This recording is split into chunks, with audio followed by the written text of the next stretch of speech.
टंटा भील का शहादत दिन, ये शहादत दिन नहीं, यहीं से पैदा होते हैं, यहां से उनकी विचारधारा जन्म लेती है। जहां क्रांतिकारी शहीद होता है वहीं से उसकी विचारधारा का जन्म होता है। बिरसा मुंडा ने अपनी उम्र के 14 साल में रांची की लाइब्रेरी में, उस वक्त ब्रिटिश टाइम्स नाम का अखबार चलता था, पेपर चलता था, न्यूज़पेपर चलता था, उसमें लिखा हुआ था अंग्रेजी में, Robin Hood Tantya Bhil is no more. यानी भगवान टंटा भील, जिनको रॉबिन हुड बोला जाता था, गरीबों का दाता बोला जाता था, वो टंटा भील अब नहीं रहे, उन्हें फांसी दे दी गई है। ये जो समाचार था, ये समाचार सुन के भगवान टंटा भील का समाचार सुन के बिरसा मुंडा ने अपनी उम्र की 14 साल में तय किया कि भगवान मैं आपका काम पूरा करूंगा। और यह विचार लेकर बिरसा मुंडा ने संघर्ष शुरू किया। टंटा भील गुजर गए, शहीद हुए, तो बिरसा मुंडा पैदा हुआ। यह होती है विचारों की ताकत। जिसने उसके विचारों को लेकर इस देश में जल जमीन जंगल की लड़ाई को आधुनिक रूप में समाज को लड़ने के लिए तैयार किया, वो बिरसा मुंडा। और जिसने जल जमीन जंगल को कैसे हासिल किया जाता है, ये साबित करने वाले भगवान टंटा भील, ये दोनों को हम लोग याद कर रहे हैं। इस देश में सब लोग दावा करते हैं कि ये देश हमारा है, हमने देश के लिए बहुत कर लिया है, इस देश में शहीद हुए हैं। साथियों, मैं आपसे पूछना चाहता हूं और आपको बताना भी चाहता हूं कि इस देश में सबसे ज्यादा फांसी अगर किसी कौम के लोगों को लगी होगी तो वो आदिवासी है। ये आप जितने लोगों को देख रहे हैं, सिद्धो कानू को देख रहे हैं, बिरजू भोई को देख रहे हैं, तिलका मांझी को देख रहे हैं, आप यहां पर जितने शहीदों को देख रहे हैं, टंटा भील को देख रहे हैं, बाबूराव शर्मा के को देख रहे हैं, बिरसा मुंडा को देख रहे हैं, ये सभी को फांसी के तख्ते में चढ़ाया गया है। एक जीसस क्राइस्ट, उनको वो सूली पे चढ़ा दिया गया था। पूरे विश्व के लोग उनको आज भगवान के नाम से जानते हैं। आपके समाज में तो सबको फांसी दी गई है और सभी ने हंसते हंसते समाज के लिए फांसी दी है। हंसते हंसते अपने गले पे फांसी का फंदा ले लिया। ये क्यों ऐसा कर रहे थे? क्या बात थी? ऐसा आप ही लोगों के साथ क्यों हुआ? इसी मध्य प्रदेश में जबलपुर है, वहीं के जेल में टंटा भील को फांसी दी गई और वहीं पर शंकर शाह रघुनाथ शाह को तोप में बांध के उड़ा दिया गया। एक तरफ फांसी, दूसरी तरफ आपके लोगों को तोप में बांधा जाता है और उड़ा दिया जाता है, उनके शरीर के छितरे छितरे जमा किए जाते हैं। यही टंटा भील के साथ हुआ। जब टंटा भील को फांसी दी गई तो उनके शरीर के अस्तित्व को भी जिंदा नहीं रखना चाहते थे ये लोग, उसकी मजार भी नहीं बनाना चाहते थे। उसके शरीर को दो हिस्सों में काटा गया, एक हिस्से को चूने की भट्टी में डाला गया और दूसरे हिस्से के टुकड़े टुकड़े करके पाताल पानी और बाकी जगह फेंक दिया गया।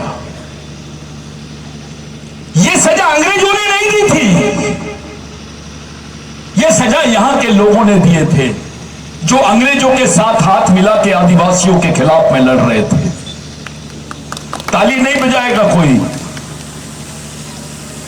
आप यहां ताली बजाने नहीं, सिर्फ सुनने आए हैं। यह सजा अंग्रेजों ने नहीं दी। अंग्रेजों ने तो बोला टंटा भील को माफ कर दिया जाए, टंटा भील को लिविंग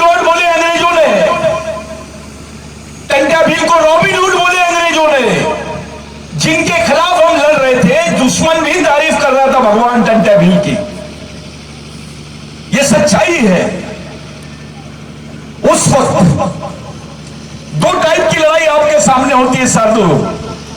एक राजा होता है जो जमीन देता है, एक नेता होता है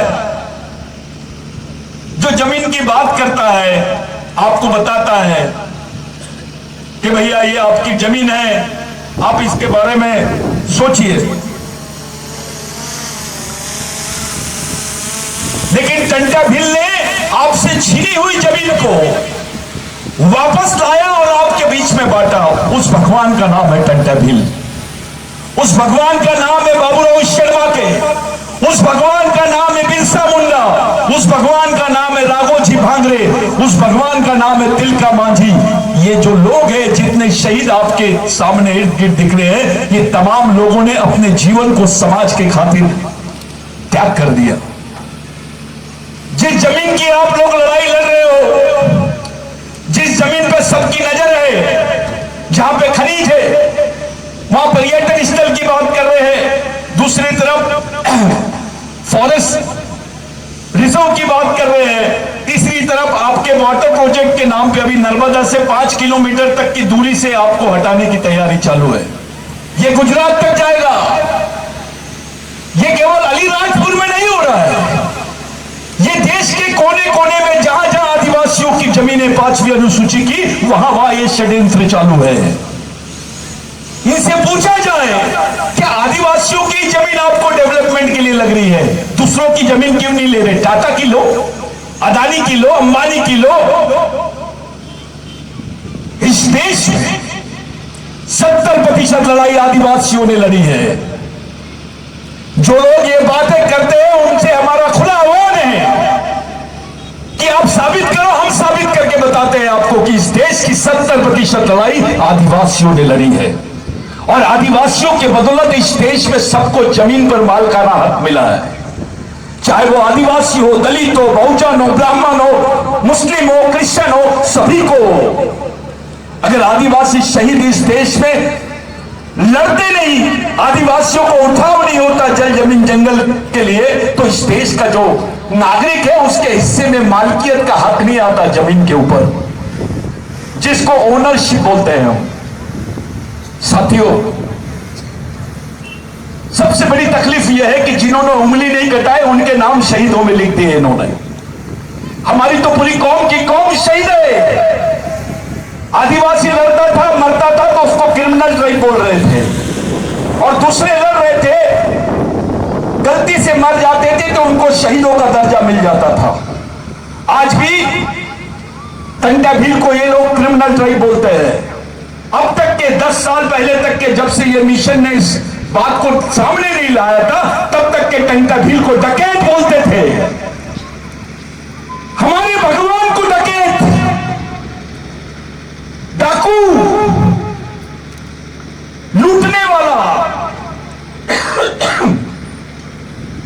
अरे भाई, अंग्रेजों ने भगवान क्यों बोल दिया? अंग्रेजों ने रॉबिन हुड क्यों बोल दिया? आपने डकैत क्यों बोल दिए? क्या अंग्रेजों से ज्यादा समझदार थे आप? अंग्रेज आदमी नहीं है, वो तारीफ करते हैं आदिवासियों की, और आप चुप रह के उसको डकैत बोलते हो, उसको क्रिमिनल टाइप बोलते हो, उसको डाकू बोलते हो, उसको अपमानित करते हो, ताकि उसकी प्रेरणा जो है आदिवासी समाज में ना जा सके। साथियों, इस बिरसा ब्रिगेड के मिशन ने भगवान टंटा भील के विचारों पर काम किया, उसको व्यवस्था में खड़ा किया। आज केवल मध्य प्रदेश नहीं, पूरे देश के कोने कोने तक भगवान टंटा भील के आदर्श को आदिवासी समाज और इस देश के गरीब, शोषित, पीड़ित, मजदूर लोग भी मानने लग गए हैं।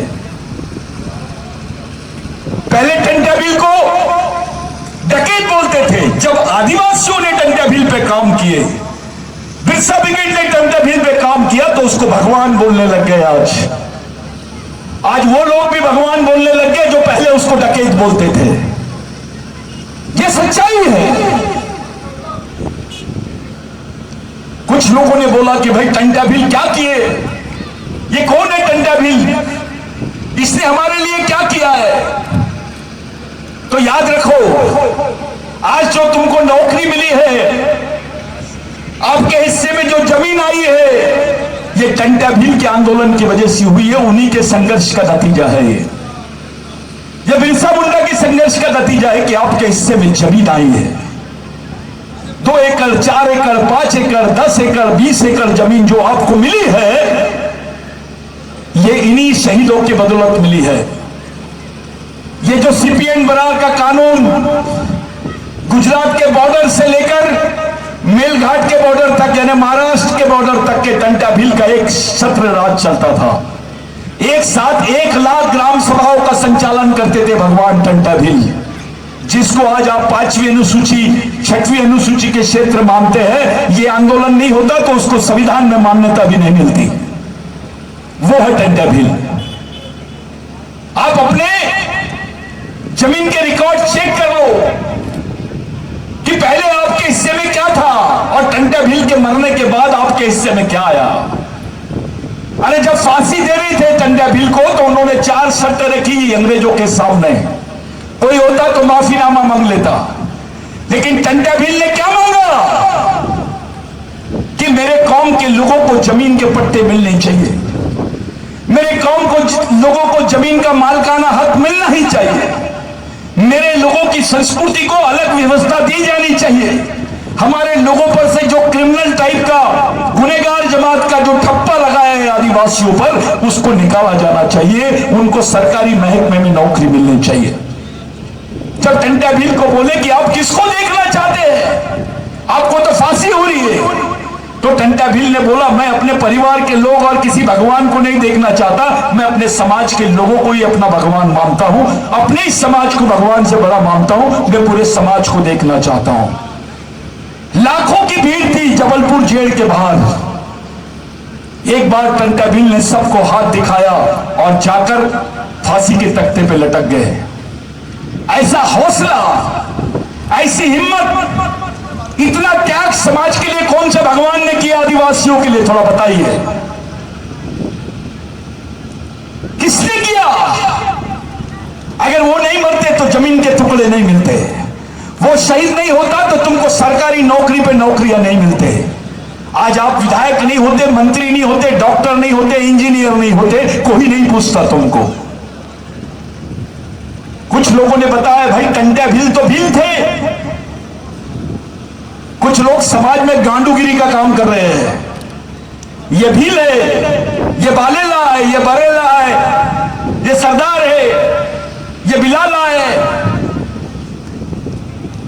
टंटा भील ने बोला था उस वक्त टंटा भील कोई साइंटिस्ट नहीं था, टंटा भील की सेना में कोरकू भी था, गोंड भी था, भील भी था, बिलाला भी था, बारेला भी था, सरदार भी था।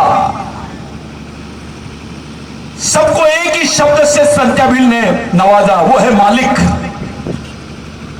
एक शब्द टंटा भील का आपको इस देश का मालिक बना दिया। टंटा भील के शहीद होने के 120 साल बाद में सुप्रीम कोर्ट ने बोला कि नहीं, आदिवासी देश का मूल मालिक है। और संयोग से वो भी जजमेंट जो हुआ वो नंदाबाई भील के लिए हुआ, जो नंदाबाई भील को महाराष्ट्र में नंगा घुमाया गया था, उसके साथ जो यातनाएं की गई थी, उनको जो क्रिमिनल ड्राइव बोला गया था, उसके ऊपर सुप्रीम कोर्ट ने बोला कि नहीं, आदिवासी देश के मूल मालिक है। आपके बीच आजकल ये ट्रेंड शुरू हो गया, कोई बिलाला का संगठन बनाता है, जो बारेला का बनाता है, कोई गोंड का बनाता है, कोई भील का बनाता है। टंटा भील ने बोला था आदिवासियों की संस्कृति एक है,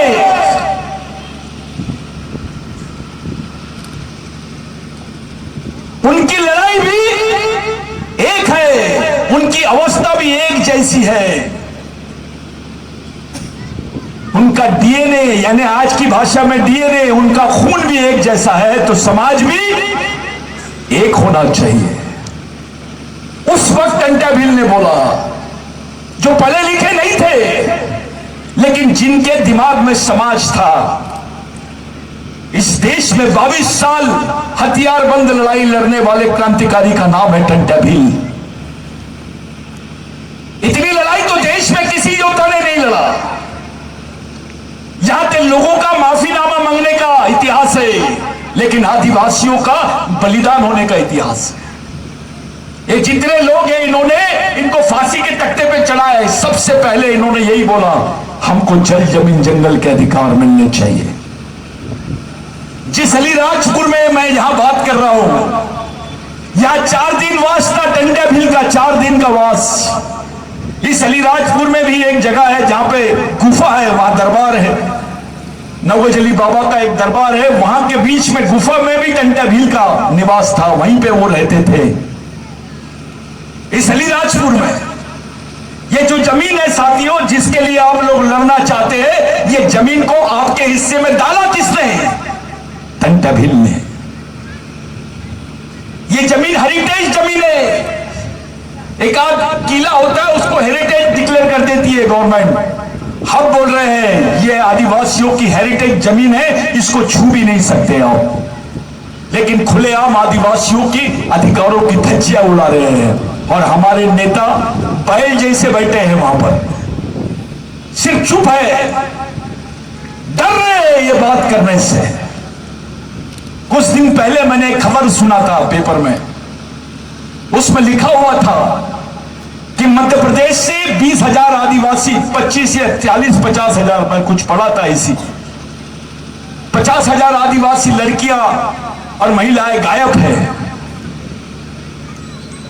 किसी एक उच्च वर्णीय बाती हमारी बहन का अगर कुछ हो जाता है, देश में हंगामा हो जाता है। 50,000 आदिवासी लड़कियां गायब है मध्य प्रदेश से। अपने लोग क्यों नहीं बोल रहे? वो मर गए, जिंदा है, कौन सी अवस्था में, कहां है? पुलिस के पास भी इंफॉर्मेशन नहीं है, उनके पास भी जानकारी नहीं है। पूरे उनके परिवार के लोग दर दर भटक रहे हैं और पूछ रहे हैं हमारे बच्चे कहां गए, हमारी लड़कियां कहां गई, हमारी महिला, हमारी बहन कहां गई, हमारी बेटी कहां गई। इस पर कोई चर्चा नहीं करता, इस पर कोई बात भी नहीं करता। कैसा समाज है ये? और खुलेआम आदिवासी जमीनों को टारगेट कर रहे हैं। ये जितनी योजनाएं ला रहे हैं, पर्यटन की योजना रहे, चाहे आपके वन प्रकल्प जिसको आप लोग बड़े बड़े अभयारण्य बोलते हैं, उसकी भी योजना रहे, वो आदिवासी की जमीन से जाती है। पानी की योजना आदिवासी की जमीन से जाती है। यानी शुरू से लेकर आखिरी तक, देश आजाद होने के पहले इस देश की 68% जमीन का मालिक था आदिवासी। अब देश की आजादी के बाद का जो हाल है, आज 18% जमीन का मालिक बचा है, वो 50% जमीन उसकी गायब कर दी गई है। अरे आदमी मर गया होगा, उसका धर्मांतर हो गया होगा, वो मर गया, धर्मांतर हो गया, यहां से दूसरे प्रदेश में चले गया होगा, ये समझ में आता है। जमीन कहां जाएगी? जमीन के तो पैर नहीं होते ना। आदिवासियों की जमीन कहां गायब हो गई है? साथियों, जो शहर में रहने वाले पढ़े लिखे कर्मचारी लोग हैं, अधिकारी लोग हैं, वो हमारे समाज की जल जमीन जंगल के प्रश्नों से मुंह छुड़ाते हैं। वो केवल आरक्षण के प्रश्नों पे बात करते हैं। एक जो आरक्षण के प्रश्नों पे लड़ने वाला वर्ग और समाज की जल जमीन जंगल के लड़ाई को लड़ने वाला वर्ग, दो टपकों में बंट गया आदिवासी समाज। ये बहुत सोची समझी साजिश है। जो यहां से पढ़ लिख के गांव शहर में गया, बंगला बना लिया, वो अपने गांव को पलट के नहीं देख रहा है। उसको ये अपना दर्द नहीं लग रहा है। उसको जल जमीन जंगल की लड़ाई अपनी लड़ाई नहीं लगती है, क्योंकि उसके पास पैसा आ गया है। अरे अब तो प्राइवेटाइजेशन हो गया है। मध्य प्रदेश गवर्नमेंट में आदिवासियों की जो हालत है नौकरी की, वो बहुत दयनीय है। करीब 80 लाख लड़के आज बेरोजगार है आदिवासियों के, पढ़े लिखे, उनके पास रोजगार नहीं है। अगर गवर्नमेंट कुछ भी करेगी, 80 लाख में से केवल 2,000-5,000 लोगों को नौकरी लगा सकती है। इसके अलावा उनके पास नौकरी भी नहीं है। और अगर इस तरीके से आपके जमीन के पट्टे भी छीन लिए जाएंगे, तो आप जियोगे कैसे? ये सवाल है आपके सामने। मध्य प्रदेश का हर एक घर के बाद में दूसरा घर मजदूर का है। मध्य प्रदेश को मजदूरों की मंडी बोलते हैं। मजदूरों की मंडी, यहां से मजदूर खरीद के दूसरे प्रदेश में लेके जाके काम करवाते हैं। कुछ नेता ऐसा बोलते हैं भाई आदिवासी को अगर पढ़ा लिखाएंगे तो मजदूरी कौन करेगा, खेती के काम कौन करेगा, गड्ढे कौन खोदेगा, इसके लिए तो मजदूर होना हमको। और उसमें अपने कुछ नेता, बेईमान और गद्दार नेता, उनका समर्थन करते हैं। अबे तू आदिवासी है, तेरे खून में कहीं तो भी डिफेक्ट हो गया है, तेरा खून बदल गया है, नहीं तो आदिवासी आदमी कभी बेईमान नहीं होता। जमीन पर सबसे ईमानदार आदमी का नाम है आदिवासी। जमीन पर सबसे ज्यादा मेहनत करने वाले आदमी का नाम है आदिवासी। जमीन पर सबसे ज्यादा लड़ाई लड़ने वाले आदमी का नाम है आदिवासी। और जमीन पर सबसे ज्यादा मानवता का पालने वाले व्यक्ति का नाम है आदिवासी। लेकिन उल्टा हो रहा है, जो मेहनत नहीं करते उनको सम्मान, और जो मेहनत करे उसका अपमान और उसका शोषण, उसका दमन, ये आंखों के सामने दिखाई दे रहा है। आपकी जमीनें छीन ली जाएंगी, जो जमीन आपको बड़ी मुश्किल से ये लोग मर के दिलाए हैं। इसके लिए किसी नेता का बाप नहीं मरा था। जो आज देश में सल्तनत बताते हैं अपनी, उनका कोई आदमी नहीं मरा। ये हमारे पूर्वजों की देन है, उन्हीं की वजह से ये जमीन मिली है हमको। अगर वो मरते नहीं, इसके लिए लड़ते नहीं, तो वो जमीन का हिस्सा हमारे बीच में नहीं आता। जिस जमीन की वो जमीन हमारी बहन बात कर रही थी। आप सोचो मत कि आप अकेले हो, पूरे देश के आदिवासी आपके साथ में हैं। पहले एक सोच बनाई जाती थी, आदिवासियों की भीड़ लाई जाती थी, ट्रक में बिठाया जाता था और उनको बताया जाता था, बेचारे ताली बजाते थे, चले जाते थे। लेकिन जब से बिरसा ब्रिगेड ने काम शुरू किया है, आदिवासी का हर एक आदमी सैनिक के बराबर दिखाई देता है। चाहे मजदूर हो या क्लास 1 ऑफिसर हो, डॉक्टर हो, इंजीनियर हो, विधायक हो, मंत्री हो, सब एक ही लाइन में बैठे हुए दिखाई देते हैं।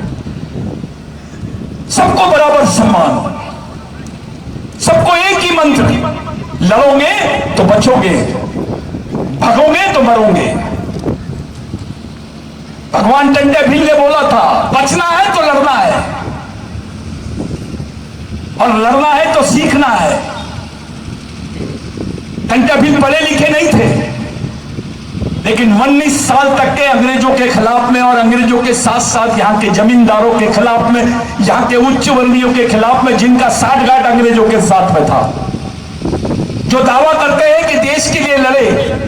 अरे ये सच्चाई है, आदिवासियों के खिलाफ में, यहाँ के अंग्रेजों के साथ में मिलकर आदिवासियों के खिलाफ जिन्होंने षड्यंत्र की, वो इसी देश के लोग हैं। नहीं तो एक उदाहरण दे दो, कहीं आदिवासी ने किसी के साथ गद्दारी किया होगा? मेरा खुला हुआ नहीं इस पर। हम तो दावे के साथ बोलते पूरे देश में कि इस देश की 70% जमीन का मालिक आदिवासी है। 70% जमीन की लड़ाई आदिवासियों ने लड़े हैं। इस देश के जल, जमीन, जंगल जो बचे हैं, किसी और ने नहीं, ये आदिवासियों ने बचाए हैं। साथियों, बिरसा मुंडा को 150 साल हो गए। बिरसा मुंडा ने भगवान टंट्या भील के आंदोलन को आगे बढ़ाया। इसके जितने हमारे पूर्वजों की विचारधारा है, उस विचारों को बिरसा मुंडा ने बोला कि मैं कोई नया नहीं कर रहा हूं, मैं अपने पूर्वजों द्वारा बताए गए संघर्ष मार्ग को ही अपना रहा हूं। और जो बिरसा मुंडा ने जिस लाइन से लड़ा, वो आखिरी सरदार रहे हमारी लड़ाई के, जल, जमीन, जंगल के। तो उनके नाम पर, ये इसको बिरसावाद के नाम पे हम लोग जाने हैं कि जिस तत्व ज्ञान को लेकर हम लोग जी रहे हैं, जिस तत्व ज्ञान को लेकर हम लोग लड़ते हैं और मरते भी हैं। बिरसा ब्रिगेड ने पूरे देश में खुलेआम एक बात बोला कि आदिवासी देश का मूल मालिक है। ये भगवान टंट्या भील ने बोला था, बिरसा मुंडा ने बोला था, राघोजी भांगरे ने बोला था, बाबूराव शर्मा के ने बोला था, तिलका मांझी ने भी बोला था कि आदिवासी देश का मूल मालिक है। और भारत में आदिवासियों का अस्तित्व भगवान से पहले है, यानी भगवान से भी पहले पैदा हुआ है आदिवासी। अब साइंस बोलने लग गया है, अब विज्ञान बोलने लग गया है, एंथ्रोपोलॉजी बोलने लग गई है कि यह बात सही है कि इस जमीन में सबसे पहले जो आदमी आया वो आदिवासी था। लेकिन डर रहे हैं लोग आदिवासियों को आदिवासी बोलने से। आपको वनवासी बोला जाता है, आपको जनजाति बोला जाता है, आदिवासी बोलने में क्या तकलीफ है? अरे आप तो बोलते हो भाई, लेकिन सौतेला भाई की उस सगा भाई बोलो ना। प्यार तो सच्चा होना चाहिए। आदिवासी को आदिवासी बोलो, क्या तकलीफ है? किसको तकलीफ है? साथियों, उस वक्त अंग्रेजों ने आदिवासियों के लिए विशेष जनगणना कराई थी भगवान टंट्या भील और बिरसा मुंडा की मौत के बाद। और उस जनगणना में स्पेशली लिखा गया था आपको एबोरिजिनल पीपल। एबोरिजिनल पीपल का मतलब होता है सबसे पहला व्यक्ति, सबसे पहला जन समूह इस देश का। अरे अंग्रेज लिख सकते हैं, आप क्यों नहीं लिखे रे भाई? आपने तो जो जनगणना का कॉलम है उसमें से आदिवासियों को बाहर ही कर दिया। उसमें आदिवासी संस्कृति के बारे में नहीं, आपको मजबूरी में हिंदू धर्म लिखना है, मजबूरी में क्रिश्चियन धर्म लिखना है, मजबूरी में धर्म डालना है। संस्कृति की बात क्यों नहीं करते इस देश में? ये जो सिंधु भारत आप देख रहे हो, सिंधु संस्कृति, मोहनजोदारो हड़प्पा की संस्कृति, इस देश में धर्म जो है साथियों ये 4000 साल पुराना है, लेकिन संस्कृति इस देश में आदिवासियों की 20,000 साल पुरानी है। धर्म बहुत आधुनिक है, लेकिन आदिवासियों की संस्कृति सबसे पुरानी है और उसकी निर्माता महिला है। पूरे धर्मों का जो निर्माता है वो पुरुष है, लेकिन आदिवासी संस्कृति की निर्माता महिला है। इसलिए हमारे यहां भगवान से बड़ा स्थान मां का है। ये जो खेती करते हैं ना, ये खेती भी, इसका भी जो शोध है वो आदिवासी महिला ने करी, इसलिए वही सच्ची भारत माता है। जो इस देश के मालिक है उनके हालात देखो। 4 महीने का बच्चा पीठ पर बांधती है आदिवासी महिला और गड्ढे खोदने का काम कर रही है। जिस बच्चे को संरक्षण होना चाहिए था वो बच्चा बेचारा धूप में मां के साथ तप रहा है, उसकी मां पसीना बहा रही है। और हमारे समाज के लोग पंडित महाराज के पैर पड़ेंगे लेकिन उसका सम्मान नहीं करेंगे जो मजदूरी करता है। ये पढ़े लिखे लोग, हमारे समाज की जो जनरेशन है, ये समाज की जनरेशन यानी पढ़े लिखे लोगों ने ही समाज के साथ धोखा कर दिया है। कोई भी समाज उस समाज के पढ़े लिखे लोगों के पीछे चलता है। हमारा समाज का पढ़ा लिखा आदमी हमारे समाज की लाइन बनाना तो दूसरे की लाइन में खड़ा हो गया, वो दूसरों के पद चिन्ह में चल रहा है। उसको अपने समाज के निर्माण का ज्ञान ही नहीं हुआ। बे तू जिस पोस्ट पे गया है वहां समाज का प्रतिनिधित्व कर रहा है। तुम ऑफिसर नहीं बनते, विधायक नहीं बनते, मंत्री नहीं बनते, डॉक्टर नहीं बनते, इंजीनियर नहीं बनते अगर तुम आदिवासी नहीं होते। तुमको कौन पूछता? आरक्षण था करके तुमने आज कुछ पद ले लिया, लेकिन केवल आरक्षण लेके अपने बच्चों को पालना ये तो जानवर भी करता है। जिस समाज का तुम पीढ़ी के आगे ये चुनौती है कि अपने को समाज को निर्माण भी करना है। ये समाज में जो आपसी जातिवाद है इसको खत्म करना है, समाज में जो पार्टीवाद है इसको खत्म करना है, समाज में जो क्षेत्रवाद है इसको खत्म करना है, जो संगठनवाद है इसको खत्म करना है, और समाज का एक सामाजिक मिशन पूरे देश भर में तैयार करना है। और उस दिशा में इस मिशन के माध्यम से काम किया जा रहा है। कुछ साथी ये बात करते हैं कि बिरसा ब्रिगेड ने समाज के लिए क्या किया, तो मेरा उनसे एक ही निवेदन है, सब राज्य में जाइए और बिरसा ब्रिगेड के बारे में पूछिए, वहां के क्रांतिकारियों के बारे में पूछिए, वहां के जमीनों के आंदोलन के बारे में पूछिए, सुप्रीम कोर्ट में जितनी केसेस चलती है जल जमीन जंगल की उसके बारे में पूछिए, तब आपको समझ में आएगा कि बिरसा ब्रिगेड क्या करता है समाज के लिए। सब दावे करते हैं साथियों, बिरसा ब्रिगेड में छुपाया जाता है, बताया नहीं जाता। ये जो लड़के आप लोग देख रहे हैं ये दिन रात मेहनत करके आपको इस माहौल में बिठाना चाहते थे कि भाई यहां पर उस माहौल में मीटिंगें हो, उस माहौल में चर्चा हो। यहां के लोगों ने नेताओं को बोल बोल के बेचारे हिम्मत हार गए, लेकिन उनको ये आत्मविश्वास दिलाना है कि आपके साथ नेता नहीं है, पार्टी नहीं है, लेकिन पूरा समाज खड़ा है। और वही बात बताने के लिए बिरसा मुंडा ब्रिगेड का ये कार्यक्रम आपके सामने कर रहे हैं। आज का दिन इतना महत्वपूर्ण दिन है साथियों। कि आज हमारे भगवान ने हमारे लिए शहीद हुआ है। आज हम मानते हैं, बिरसा ब्रिगेड मानता है कि आदिवासी क्रांतिकारी शहीद नहीं हुए, वो मर ही नहीं सकते, ऐसा हमारी मान्यता है। इसलिए हम उनका शहीद दिन नहीं जन्मदिन मनाएंगे, क्योंकि वो बिरसा के रूप में हमारे सामने है, वो बाबूराव शर्मा के रूप में हमारे सामने है, तिलका मांझी के रूप में है, राघोजी भांगरे के रूप में है। सब लोग इस देश में जिनका कोई इतिहास नहीं, जिन्होंने कुछ नहीं किया, केवल तिरंगे झंडे पकड़े, उनको स्वतंत्र सेनानी की सर्टिफिकेट दे दिए। पेट्रोल पंप मिल गया, किसी को जमीनें मिली झूठे प्रमाण पत्रों पर, लेकिन जिनकी कौम की कौम पूरी शहीद है, उनके हिस्से में कुछ नहीं आया। वो आज कपड़े पहनने को मोहताज है। हमारी मां बहनें, मैं ये बताना चाहता हूं साथियों, भगवान टंटा भील की लड़ाई के दो पहलू मैं आपको बताना चाहता हूं।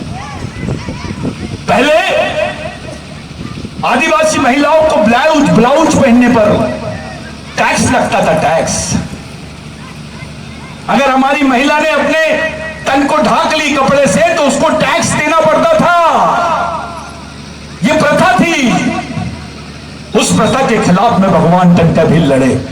आज हमारी मां बहनों के बदन पे जो कपड़े हैं, यह भगवान टंटा भील की वजह से है, किसी नेता के और पार्टी की वजह से नहीं है। वो है टंटा भील।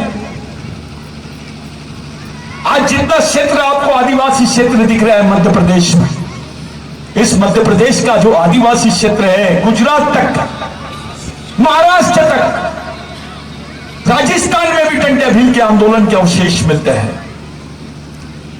ये नाम मामूली नाम नहीं है साथियों, हमारे लिए, पूरे देश के आदिवासियों के लिए नहीं, विश्व के आदिवासियों के लिए। क्योंकि उस वक्त ब्रिटिशों की जो सत्ता थी विश्व के 7 देशों में थी, जब कानून बनाया गया कि आदिवासी की जमीन गैर आदिवासी को नहीं देना, और गैर आदिवासी तो क्या सरकार भी नहीं ले सकती है। ये जो कानून बिरसा मुंडा के आंदोलन के माध्यम से बना, जो टंटा भील का संघर्ष था, उसको बिरसा मुंडा ने आगे बढ़ाया। और 1898 में जो कानून बना, जिसको लैंड एक्विजिशन एक्ट बोलते हैं, वो कानून की वजह से हमारे पास जमीन के टुकड़े हैं। और उसका फायदा केवल भारत के आदिवासियों को नहीं हुआ, 7 देशों के आदिवासियों को हुआ। इसके एविडेंस मिल रहे हैं, इसके प्रूफ मिल रहे हैं अभी। और बड़ा अच्छा लगता है, अभिमान हो रहा है कि हमारे पूर्वजों की लड़ाई ने केवल राष्ट्रीय स्तर पे नहीं तो अंतर्राष्ट्रीय स्तर पे भी आदिवासियों के लिए लड़ाई है। उसका प्रभाव आदिवासियों का अंतर्राष्ट्रीय स्तर पे हुआ है। आज का दिन हम तमाम लोगों के लिए बहुत महत्वपूर्ण दिन है साथियों। आप सोच नहीं सकते, आप कोई एहसान नहीं कर रहे यहां पर बैठकर, वो तो अपनी पूरी जिंदगी दे दिए समाज के खातिर। अगर वो नहीं मरते तो हम बैठ नहीं सकते। ये इज्जत से टोपी नहीं पहनते आप, इज्जत से मैं बात नहीं कर पाता आपके सामने। ये मिशन उन्हीं के विचारों से चल रहा है। आने वाले 26 तारीख को एक राष्ट्रीय स्तर का कार्यक्रम हम लोग भगवान टंटा भील के जन्मदिन पे कर रहे हैं। ये जितने टोपी वाले लोग यहां बैठे हैं, बिरसा ब्रिगेड का ये दावा है, 1 लाख टोपीधारी लोग भगवान टंटा भील को सलामी देंगे। इस देश में लाल किले पे तिरंगा चढ़ता है। अफसोस की बात है, भगवान टंटा भील को याद नहीं करते, उनकी कोई जिक्र भी नहीं करता है। अरे आदिवासी राष्ट्रपति है, बावजूद उसके उनको टंटा भील याद नहीं आता है। वो आदिवासियों को आदिवासी बोलने से डरती है क्योंकि उस पर दबाव है। जनजाति गौरव दिवस हो सकता है, आदिवासी गौरव दिवस क्यों नहीं हो सकता भाई? थोड़ा पूछो, थोड़ा सोचो। हमारी राष्ट्रपति होने के बावजूद भी हमारे प्रश्नों पर खुलकर बात नहीं कर पाते हैं। अब राष्ट्रपति से बड़ा पद कोई देश में हो सकता है क्या? अब क्या बनाओगे तुम? ये लड़ाई सामाजिक है। इस लड़ाई को हमको समझना पड़ेगा। जमीन की लड़ाई, जंगल की लड़ाई, ये हमारे सामाजिक संवैधानिक अधिकारों का हिस्सा है। इस लड़ाई को एक अलग तरीके से लड़ना पड़ेगा। मैं अलीराजपुर में जिस जगह पे मैं खड़ा हूं, ये जो जगह है, जिन लोगों ने, जो बहन ने यहां पर आके जो बात करी है, मैं उनसे ये बिरसा ब्रिगेड के माध्यम से ये उनको आश्वासन देता हूं कि इस लड़ाई को हम सुप्रीम कोर्ट में एक जनहित याचिका के रूप में रखे थे और रखेंगे। और इस लड़ाई को केवल यहां के अलीराजपुर के आदिवासियों की लड़ाई नहीं, गुजरात के भी आदिवासियों, राजस्थान के भी आदिवासियों की, महाराष्ट्र के भी आदिवासियों की लड़ाई को संयुक्त रूप से जनहित याचिका के रूप में सुप्रीम कोर्ट में रखेंगे। और ये काम हम 26 जनवरी के पहले करेंगे साथियों। तब से भगवान टंटा भील का जन्मदिन मनाएंगे हम। इस काम को करने के लिए आपका सहयोग लगेगा। आपको गांव गांव में जागरूक करना पड़ेगा। यहां बैठे हुए सैनिकों से मेरा निवेदन है कि आपको 1 लाख लोगों को तैयार करना पड़ेगा। वैसे तो है, लेकिन 1 लाख लोगों को यहां के इस परिसर के लोगों को जोड़ना पड़ेगा, बड़ौदा तक के लोगों को यहां पर बुलाना पड़ेगा। ये देश का सबसे बड़ा प्रोग्राम के रूप में इस प्रोग्राम को देखना चाहिए। उस दिन हमको इस देश में बताना है कि देश का राष्ट्र मालक कौन है। राष्ट्रपिता तो महात्मा गांधी हो सकते हैं, जिन महात्मा गांधी ने भगवान बिरसा मुंडा से प्रेरणा ली। संविधान निर्माता डॉक्टर बाबा साहब आंबेडकर, अगर बिरसा मुंडा का आंदोलन नहीं होता तो पश्चिम बंगाल से डॉक्टर बाबा साहब आंबेडकर को जिता है नहीं जा सकता था। वहां बिरसा मुंडा के विचारों को मानने वाले लोगों ने डॉक्टर बाबा साहब आंबेडकर को पश्चिम बंगाल से जीता है। डॉक्टर बाबा साहब आंबेडकर संविधान सभा के अध्यक्ष बने और उनको भारत का संविधान बनाने का मौका मिला। यह है बिरसा मुंडा। महात्मा गांधी बिरसा मुंडा से प्रेरणा लिए। हमारे गांव में हमारा राज, ये जो शब्द है ये बिरसा मुंडा के शब्द है। गांधी जी ने इसी को मूल मंत्र बनाया। अपने टाई और कोट उतारी, वो तो एडवोकेट थे, वो टाई और कोट उतारे। और महात्मा गांधी ने जैसा पोशाक भगवान बिरसा मुंडा धारण करते थे वैसी लंगोटी और वो बांध के पूरे देश में भारत छोड़ो आंदोलन चलाए।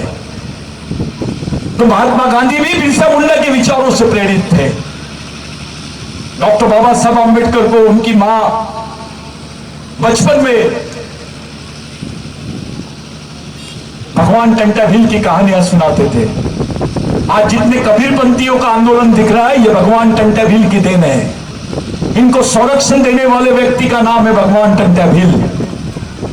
आज के दिन जो लोग जिस गांव में आपके भाई लोग रहते होंगे वहां फोन करके बोलो, अपने अपने घरों में भगवान टंटा भील को याद करो, उसको याद करो, उसकी विचारधारा को याद करो, उसके शहीद दिन को याद करो, उसके त्याग को याद करो। हमारा एक मंत्र है, बच्चे बच्चे को सिखाना है, आदिवासियों को बचाना है। सरकार देश की चालक है, आदिवासी देश का मालक है। वनवासी नहीं आदिवासी है, हम इस देश के मूल निवासी है। ये जो मंत्र है, जो ये स्लोगन है, ये भगवान टंटा भील के विचारों के देन है साथियों। आज के दिन आप लोग बड़ी संख्या में उपस्थित हुए। मेरे को ऐसा लगा कि इस कार्यक्रम में लोग आएंगे कि नहीं आएंगे, इस कार्यक्रम को लोग समझ पाएंगे कि नहीं समझ पाएंगे। लेकिन अगर 1000 लोग होंगे उसमें से 100 लोग भी समझ गए तो मैं मानूंगा कि हमारा उद्देश्य पूरा हुआ। क्योंकि 1 लाख लोग हैं और सोचते नहीं है कोई काम के नहीं, वो बैल है। लेकिन 100 लोग भी रहे और वो सोचते हैं और कुछ काम कर सकते हैं, उनको उनसे प्रभावित हो सकते, वो समाज के लिए कुछ निकाल दे सकते, समाज के लिए कुछ दिशा दे सकते हैं। उनकी दिमाग में और उनके विचारों में ताकत है। मैं ये संगठन का अध्यक्ष हूं, मैं वो संगठन का अध्यक्ष हूं, मैं प्रदेश अध्यक्ष हूं। मेरा सबको खुलेआम इन्विटेशन है, आओ। मैं इंटरनेशनल अध्यक्ष बनाता हूं। अबे भेजे में कुछ नहीं रहेगा तो करेगा क्या? सोचेगा नहीं तो लड़ेगा कैसे? तेरे पास सोच ही नहीं रहेगी तो तेरे को कैसे समझ में आएगा कि कौन तेरा दुश्मन है, कौन तेरा दोस्त है, कौन सी रास्ते से समाज को लेके जाना है। जिनको समाज नहीं समझता वो समाज के नेतृत्व की बात करते हैं। आदमी का इलाज करना है, ऑपरेशन आदमी का करना है, और 2 डॉक्टर को उठा के लाओगे, जानवर के डॉक्टर को, तो आदमी मरेगा कि बचेगा? कुछ भी हुआ समाज में तो नेता, फलाना नेता के पास चलो, वो नेता के पास चलो। जैसे सर दर्द हो रहा तो एनेसिन दे दो, पेट दर्द होगा तो एनेसिन दे दो। हर बीमारी का एक ही इलाज। तो बीमारी एक्शन करने के बजाय रिएक्शन करती है। प्रश्न सामाजिक है, समस्या सामाजिक है, तो इलाज भी सामाजिक होना चाहिए। और ये इलाज सामाजिक है तो उसके लिए विचारधारा भी सामाजिक होना चाहिए, और विचारधारा सामाजिक है तो उसके लिए कैडर भी सामाजिक होना चाहिए, आपका मिशन भी सामाजिक होना चाहिए, आपका जीवन भी सामाजिक होना चाहिए, और आपकी मृत्यु भी सामाजिक होना चाहिए। यह है भगवान टंटाभिल की सोच। लोग बोलते थे भगवान टंटाभिल तो अनपढ़ था, डकैत था।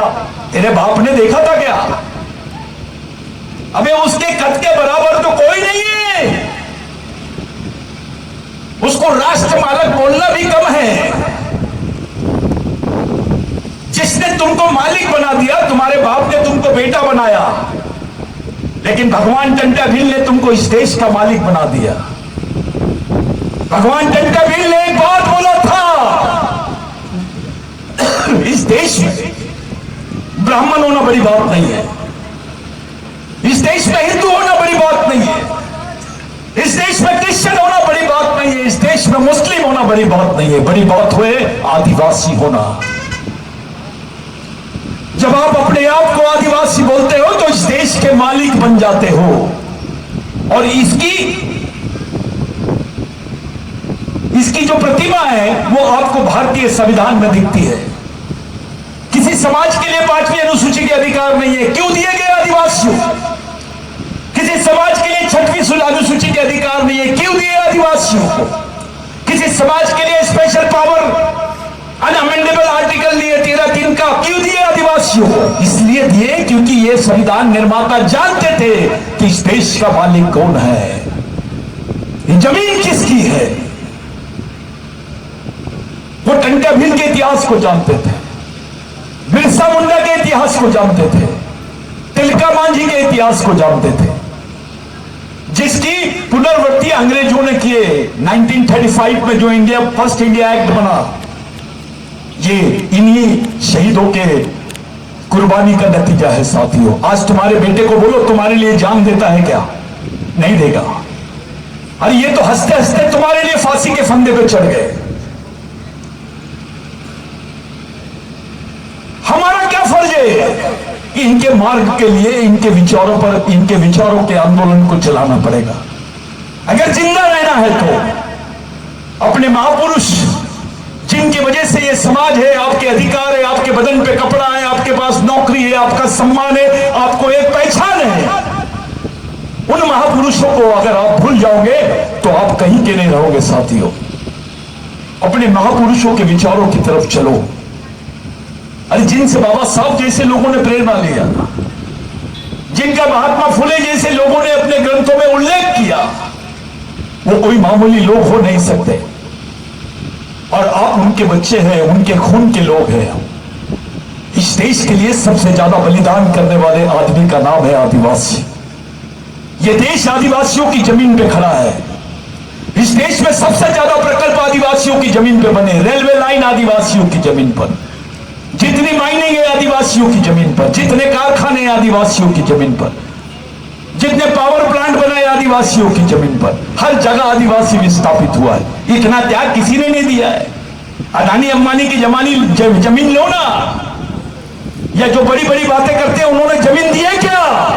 अरे आदिवासियों को इसलिए दर्द होता है क्योंकि उनके पूर्वजों द्वारा दी गई जमीन आप छीनते हो। और कारखाने बनते हैं, ऐसे कई उदाहरण हैं। वहां कारखाने बने और उसका फैक्ट्री में दूसरे बाहर के लोग काम कर रहे हैं। मध्य प्रदेश के लोग नहीं है, चलो मध्य प्रदेश का आदिवासी नहीं, दूसरे को तो दो। बाहर के लोग काम करते हैं, गवर्नमेंट नहीं चला रही उसको। सरकार जमीन आपसे ले रही है और यहां के कॉर्पोरेट लोगों को दे रहे हैं। 3% लोगों के हाथ में इस देश की 70% संपत्ति है। कल ब्राह्मण भाई भी नहीं बचने वाला इससे। उसका भी बच्चे के सामने रोजगार का प्रश्न रहेगा। वो 3% लोगों में आधे प्रतिशत भी ब्राह्मण नहीं हो सकते, ओबीसी नहीं हो सकते, आदिवासी तो है ही नहीं। आदिवासी तो मरेगा। ये कैपिटलिज्म है, इसको पूंजीवाद बोलते हैं। यहां भगवान और धर्म गिरवी रहते हैं इनके पास, इनको केवल व्यापार करना है। दिल्ली के क्या हाल हो गए? सांस लेने जगह नहीं है। दिल्ली में लोग सांस नहीं ले पा रहे हैं। 1,70,000 लोग हर साल केवल एयर पॉल्यूशन से मरते हैं, हवा से मरते हैं।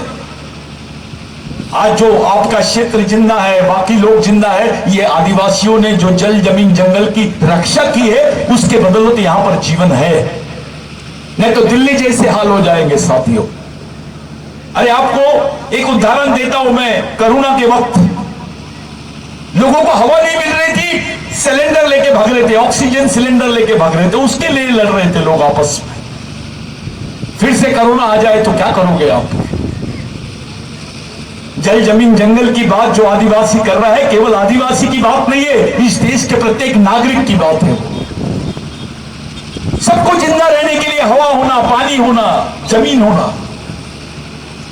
और इस चीज का जो खुली लूट कर रहे हैं, ये आदिवासियों को मानने नहीं है।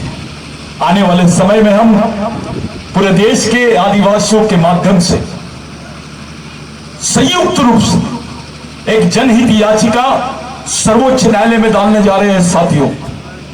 जो आदिवासियों की लड़ाई को गैर संवैधानिक होने का ठप्पा लगाने की कोशिश करते हैं, उनके सामने ये बता के, पूरे देश के मीडिया को बता के, इंटरनेशनल लॉ पे, यूनाइटेड नेशंस में भी बता के कि हमारे जो संविधान में दिए गए अधिकार है, उन अधिकारों की प्राप्ति के लिए, उन अधिकारों की रक्षा के लिए ये याचिका है। अब इस देश का सर्वोच्च न्यायालय तय करे कि आदिवासियों के साथ क्या होना चाहिए।